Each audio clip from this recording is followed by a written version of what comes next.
पालकमंत्री पंकजा मुंडेंच्या उपस्थितीमध्ये जालना जिल्हा नियोजन समितीची आज बैठक। जिल्हाधिकारी कार्यालयामध्ये सकाळी 11 वाजता बैठक पार पडणार। चुकीची माहिती देऊन योजनेचा लाभ घेणाऱ्यांची चौकशी होणार। महिला आणि बालकल्याण मंत्री अदिती तटकरेंची ट्विटमधून माहिती। अर्जदारांच्या छाननीबाबत सरकार सजग आहे। अदिती तटकरेंची प्रतिक्रिया। पुण्यामधल्या दगडूशेठ हलवाई गणपती मंदिराला गणेश जयंतीनिमित्त आकर्षक विद्युत रोषणाई। दर्शनासाठी मंदिरामध्ये सकाळपासून भाविकांची मोठी गर्दी।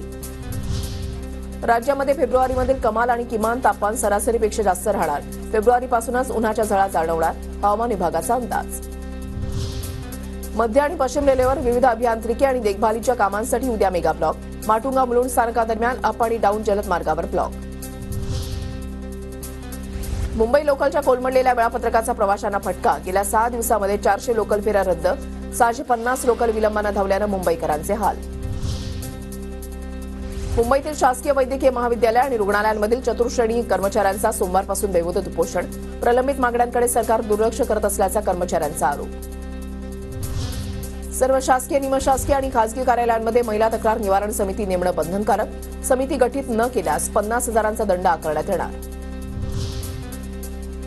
पुण्यामधल्या पेठांसह शिवाजीनगर आणि डेक्कन भागातील वीज पुरवठा आज बंद राहणार। शिवाजीनगर ते हिंजवडी मेट्रो महामार्गावर महापारेषणकडून महत्वाची कामं करण्यात येणार।